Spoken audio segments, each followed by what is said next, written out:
Juvenis. My fellow Nigerians, I speak to you today with a heavy heart and sense of responsibility, aware of the turmoil and violent protests unleashed in some of our states. Notably, among the protesters were young Nigerians who desired a better and more progressive country where their dreams, hope, and personal aspiration will be fulfilled. I am especially pained by the loss of lives in Borno, Jigawa, Kano, Kaduna, and other states, the destruction of facilities in some states, and the wanton looting of supermarkets and shops, contrary to the promise of protest organizers that the protest will be peaceful across the country. The destruction of properties set us back as a nation, as scarce resources will be again used to restore them. I commiserate with the families and relations of those who have died in the protest. We must stop further bloodshed, violence, and destruction. As the president of this country, I must ensure public order in line with the constitutional oath to protect the lives and property of every citizen. Our government will not stand idly by and allow a few with a clear political agenda to tear this nation apart. Under the circumstances, I hereby enjoin protesters and the organizers to suspend any further protest and create room for dialogue, which I have always acceded to at the slightest opportunity. Nigeria requires all hands on deck and need us all, regardless of age, party, tribe, religion, or other divides, to work together, reshaping our destiny as a nation. To those who have taken undue advantage of this situation to threaten any section of this country, be warned. The law will catch up with you. There is no place for ethnic bigotry or such threats in the Nigeria we seek to build. Our democracy progresses when the constitutional rights of every Nigerian are respected and protected. Our law enforcement agencies should continue to ensure full protection of life and properties of innocent citizens in a responsible manner. My vision for our country is one of a just and prosperous nation where each person may enjoy the peace, freedom, and meaningful livelihood that only democratic good governance can provide. One that is open, transparent, and accountable to the Nigerian people. For decades, our economy has remained anemic and taken a dip because of many misalignments that have stunted our growth. Just over a year ago, our dear country, Nigeria, reached a point where we couldn't afford to continue the use of temporary solutions to solve long-term problems for the sake of now and our unborn generations. I therefore took the painful yet necessary decision to remove fuel subsidy and abolish multiple foreign exchange system, which had constituted a noose around the economic jugular of our nation and impede our economic development and progress. These actions block the greedy and the profit that smugglers and rent seekers made. They also block the undue subsidy we had extended to our neighboring countries to the detriment of our people, rendering our economy prostrate. These decisions are made were necessary if we must reverse the decades of economic mismanagement that didn't serve us well. Yes, I agree, the buck stops on my table, but I can assure you that I am focused fully on delivering the governance to the people, good governance for that matter. In the past 14 months, our government has made significant strides in rebuilding the foundation of our economy to carry us into a future of plenty and abundance. On the physical side, aggregate government revenue has more than doubled, hitting over 9.1 trillion naira in the first half of 2024, compared to the first half of 2023, due to our efforts at blocking leakages, introducing automation, and mobilizing funds creatively without additional burden on the people. Productivity is gradually increasing in the non-oil sector, reaching new levels and taking advantage of the opportunities in our current economic ambience. My dear brothers and sisters, we have come this far, coming from a place where our country spent 97% of all our revenue on debt service. We have been able to reduce that to 68% in the last 13 months. We have also cleared legitimate outstanding foreign exchange obligations of about 5 billion without any adverse impact on our programs. This has given us more financial freedom and room to spend more money on you, our citizens, to fund essential social services like education and healthcare. It has also led to our state and local government receiving highest allocation ever in our country's history from the Federation account. We have also embarked on major infrastructure projects across the country. We are working to complete inherited projects critical to our economic prosperity, including roads, bridges, railways, power, and oil and gas development. Notably, the Lagos-Calabar Coastal Highway and Sokoto-Badagry Highway projects will open up 16 connecting states, creating thousands of jobs and boosting economic output through trade, tourism, and cultural integration. Our once declining oil and gas industry is experiencing a resurgence on the back of the reforms I announced in May 2024 to address the gaps in the Petroleum Industry Act. Last month, we increased our oil production to 1.61 million barrels per day, and our gas assets are receiving the attention they deserve.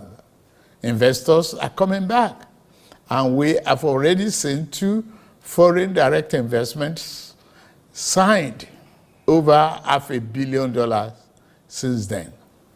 Fellow Nigerians, we are a country blessed with both oil and gas resources, but we met a country that had been dependent solely on oil-based petrol, neglecting its gas resources to power the economy. We were also using our hard-earned foreign exchange to pay for and subsidize the use. To address this, we immediately launched our compressed natural gas initiative, CNG, to power our transportation economy and bring us down. This will save over 2 trillion naira a month being used to import PMS and AGO and free up our resources for more investment in healthcare and education. To this end, we'll be distributing 1 million kits of extremely low or no cost to commercial vehicles that transport people and goods and who currently consume 80% of imported PMS and AGO.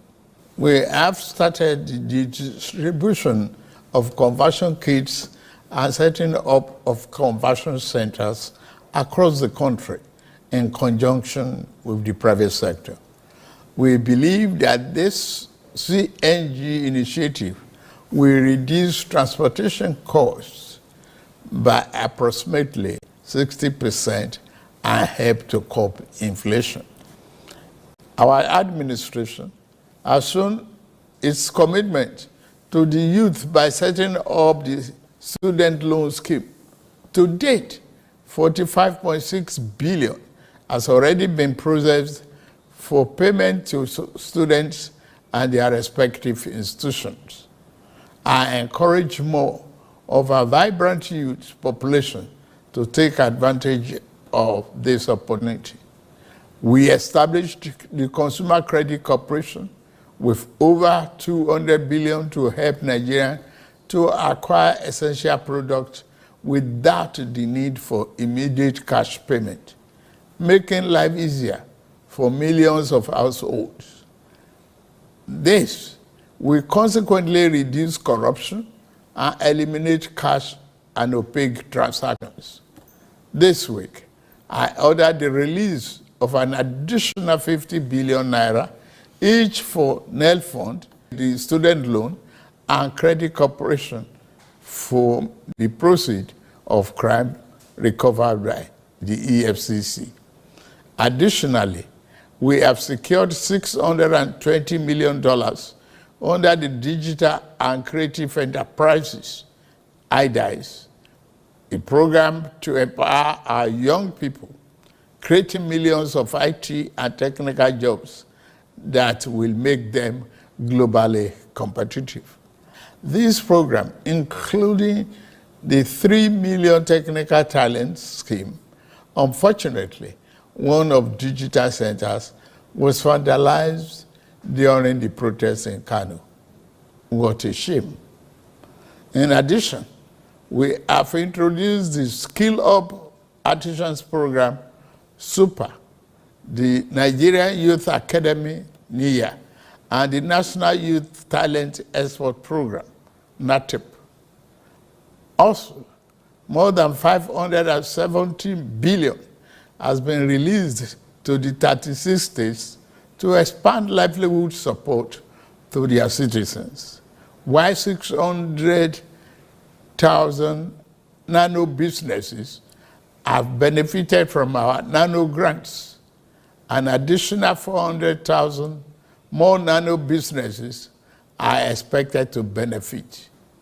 Furthermore, 75,000 beneficiaries have processed to receive our 1 million micro and small business single-digit interest loans starting this month.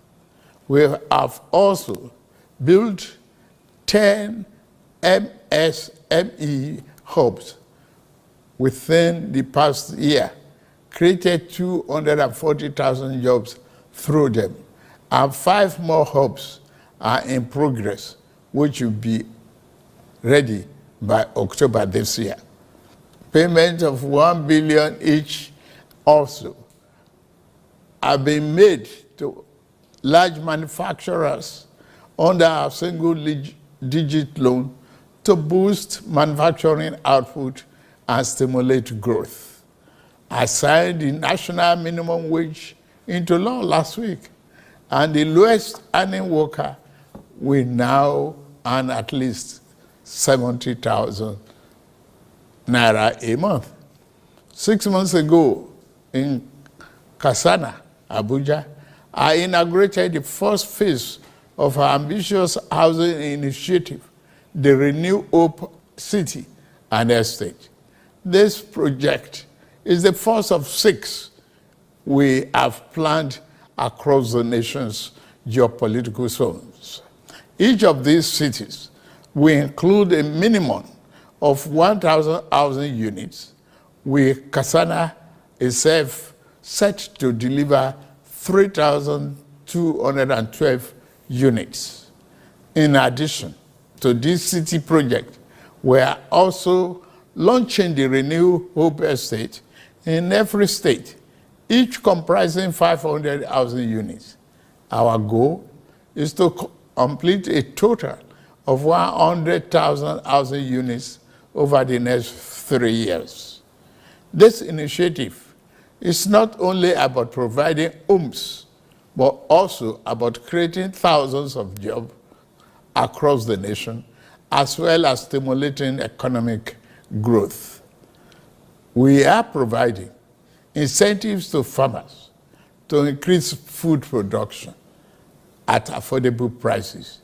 I have directed that tariffs and other import duties should be removed on rice, wheat, maize, sorghum, and drugs, and other pharmaceutical medical supplies for the next 6 months, in the first instance, to help drive down the prices.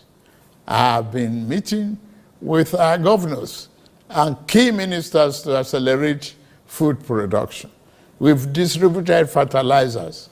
Our target is to cultivate more than 10 million hectares of land to grow what we eat.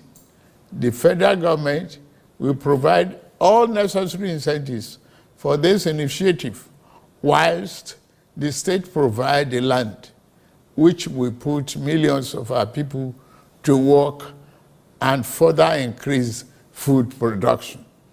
In the past few months, we have also ordered mechanized farming equipment, such as tractors and planters, worth billions of naira from the United States, Belarus, and Brazil.